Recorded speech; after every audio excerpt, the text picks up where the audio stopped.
متحمسه جدا ان احنا نتكلم النهارده ونعمل مقارنه ما بين اقوى 2 كريم عين فيهم ريتينول، وهو سان باي مي وبيوتي اوف جوث. خليني اقول لكم ان الاثنين تحفه فنيه، فعلا الاثنين تركيبتهم حلوه جدا، ولكن كل واحد منهم ليه استخدامات مختلفة عن التاني، وكمان ليه فئة عمرية مختلفة عن التاني. وفي الحلقة دي أنا هكشف لك كل الأسرار وأقول لك تنفع تستخدمي إيه إمتى.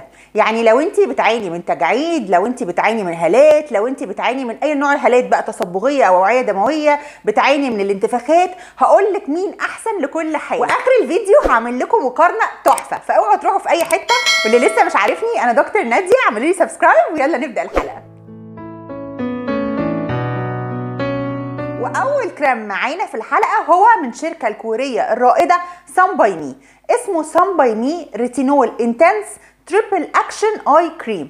وتريبل اكشن دي لان هو بيوعدنا بثلاث حاجات مهمه جدا لما بنستخدمه في منطقه مدار العين. اول حاجه ماده الريتينول اللي بتركيز 0.1 جوه الكريم بتاع العين، والناس ممكن تعتقد ان ده تركيز قليل، ولكن فعليا هو تركيز مناسب جدا لمنطقه مدار العين لانها رقيقه وحساسه. وطبعا بيساعد الريتينول عامه في تقليل التجاعيد وتحفيز الكولاجين، وكمان هم ضايفين عليه ماده الريتينال عشان يضاعف فعاليه الريتينال. ده غير بقى المفاجاه ان هم حاطين ارجيرلاين او زي ما بنقول عليه البوتوكس ان باتل جوه كريم العين كماده مضاد او بيبتايدز، يعني مضاده للتجاعيد. فكده انت بتاخدي فعلا كومبو بيعالج اي نوع من انواع التجاعيد اللي عندك، سواء تحت العين او في المنطقه اللي جنب العين اللي بنسميها كراوس في. يعني لو اتكلمنا بالنسبه للتركيبه الانتي ايجينج، عندنا ريتينول تركيزه 0.1، وعندنا الريتينال وده اضعف شويه من الريتينول ولكن بيعزز فاعليته، وعندنا البيبتايدز اللي اهمها الارجينال. وتاني حاجه بيوعدنا الكريم دوت يعملها هي التفتيح. يعني لو انت بتعاني من اي نوع من انواع الهالات، سواء تصبغيه او اوعيه دمويه، بتعاني من يعني زرقان تحت مدار العين، اي نوع من انواع الغمقان، هو بتساعد على تفتيح. ازاي؟ لانه جواه النياسيناميد ومحطوط في اول التركيبه، فدي ميزه كبيره جدا. والاهم بقى من النياسيناميد كمان ان هم حاطين فيه ماده الترانكزيميك اسيد، والترانكزيميك اسيد دي ماده بنسميها تيروزينيز انهبيتور، يعني بتقلل انتاج الميلانين في البشره، فبالتالي بتساعد على التفتيح والاشراق. ومش بس كده، كمان حاطين فيه مضادات للاكسده بتعزز كل الفعاليه اللي احنا لسه قايلينها دي، زي فيتامين اي، زي الجلوتاثيون، وزي الفريوليك اسيد. وما نسيوش خالص موضوع البافنس او الانتفاخات اللي بتحصل تحت العين، وضايفين فيها خلاصه الشاي الاخضر. اما ثالث حاجه في التريبل اكشن بالنسبه للكريم دوت هو الامتلاء والنضاره. الجمال الكوري عامة معروف دايما بالجنسنج روتس او مستخلص الجنسنج، جذور الجنسنج، يعني لان هي بتحفز انتاج الكولاجين وبتساعد على نضارة البشرة.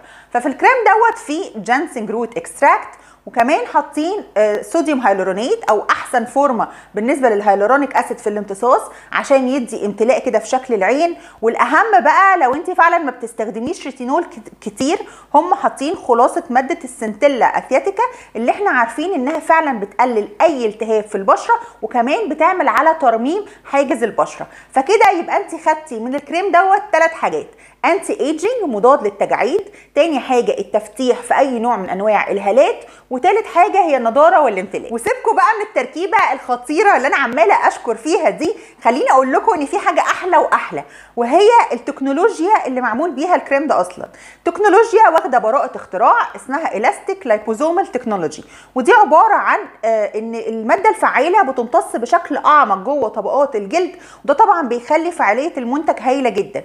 وعشان كده هم ما بيستخدموهوش ككريم للعين بس، بالعكس عملوا دراسات كتير عليه ان نستخدمه على 6 انواع مختلفه من التجاعيد جوه البشره، زي تجاعيد الجبهه، ال111، علامات الابتسامه، تجاعيد الرقبه، وكلهم اثبتوا فيها فعاليه هايله جدا. فهو بيقلل تجاعيد العين بنسبه 50%، بيزود مرونه الجلد بنسبه 30%، وطبعا التفتيح بنسبه لا تقل عن 20%.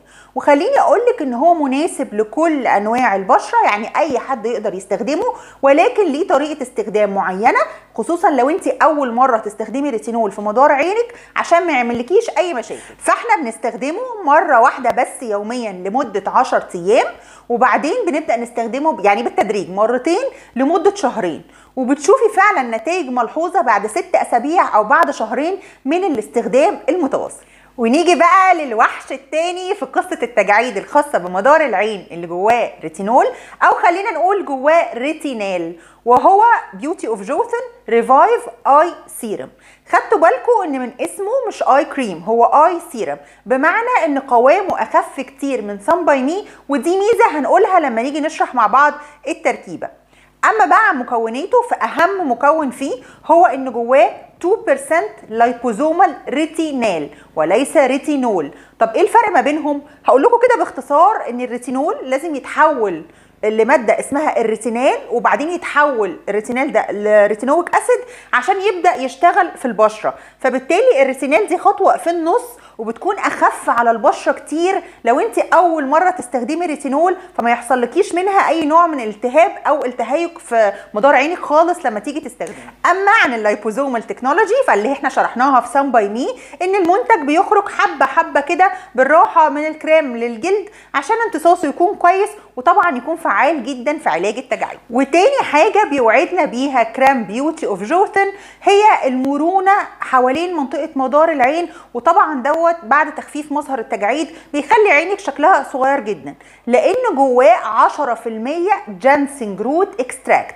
وزي ما قلنا ان المنتجات الكوري عامه بتعتمد على خلاصه الجانسنج الغنيه بماده اسمها السابونينز، ودي ماده بتساعد على تحفيز انتاج الكولاجين، فبالتالي البشره تفضل دايما مشدوده في مدار العين ويبان دايما شكلك اصغر. ده غير طبعا انه زي سان باي مي جواه النياسيناميد وجواه ماده الادينوزين، والاثنين دول طبعا بيحفزوا انتاج الكولاجين كويس جدا وبيساعدوا على التفتيح، وكمان جواه بيبتايدز ولكن مش ارجيلاين زي سان باي مي. اول كريم سان باي مي جواه 85 ماده فعاله، ولكن جواه عطور وسيليكون، فلو انت محيط عينك او مدار عينك بيلتهب بسرعه ما تستخدميهوش، مش هيبقى الاحسن ليكي. تاني حاجة هو بيعالج كل أنواع الخطوط التعبيرية، وبيعالج الهالات والانتفاخات، والهالات بنوعيها زي ما قلنا، فطبعا لو انت بتعاني من المشاكل ديت تقدري تستخدميه، ولكن بشرط انه ما يكونش اول مره تستخدمي ريتينول على عينيكي. يعني لو دي اول مره تحطي ريتينول في مدار العين ما انصحكيش انك تبداي بسان باي مي، لانه فعلا يعتبر قوي ومركز. الفئه العمريه اللي انا بنصح باستخدام سان باي مي ريتينول سيرم هي من اول 30 سنه وطالع، فعلا بيكون فعال وافكتيف معاهم لما نستخدمه بالتدريج زي ما انا قلت في الاستخدام. اما بقى لتاني واحد اللي هو بيوتي اوف جوثن ريفايف اي سيرم، فهو جواه 37 ماده فعاله خالي من العطور والسيليكون، وده بيخليه اختيار امن ليكي لو انت اول مره تبداي استخدام ريتينول في محيط العين. اكيد الريتينال هيبقى اقل في التاثير ومش هيعمل لك التهاب او تهيج او تبقي قلقانه وانت بتستخدميه، عشان كده هو الاختيار الامثل لو انت عندك تجاعيد بسيطه او لو انت اول مره تستخدمي ريتينول في حياتك، هيكون هو اخف كتير. اما بقى عن الفئه العمريه اللي انا بنصح باستخدام بيوتي اوف جوثن فيها من اول 20 سنه ل 30 سنه، بيكون اختيار مميز ليهم، لان طبعا التجاعيد ما بتبقاش كتير وبيدي فعلا افكت فوري. وعشان انا عارفه ان السؤال ده هيجيلي، طب يا دكتور انا عندي 30 سنه واول مره استخدم ريتينول، اعمل ايه بقى؟ هقول لك يا ست الكل، بما ان انت اول مره تستخدمي ريتينول، طبعا هاتي بيوتي اوف جوثن الاول، عودي عينيكي على فكره الريتينال شهر، وطبعا بعدها اللي هتكملي عليه على طول هو السان باي مي. اظن بقى ملخصات ليله الامتحان اللي انا بعملها لكم دي يعني مفيده جدا جدا لو انت عايزه فعلا تختاري كريم عين مناسب ليكي. وبما انكم بتحبوا الجمال الكوري وكملتوا معايا الحلقه للاخر، هحط لكم دلوقتي المنتجات الاكثر مبيعا سنه 2023 السنه دي من المنتجات الكوريه، وهحط لكم كمان بلاي ليست خاصه وكامله جدا عن كل حاجه عن الريتينول سواء للبشره او في مدار العين. ما تنسونيش في اللايك والسبسكرايب والشير. شكرا جدا ان انتوا كملتوا معايا الحلقه للاخر، واشوفكم في الحلقه الجايه.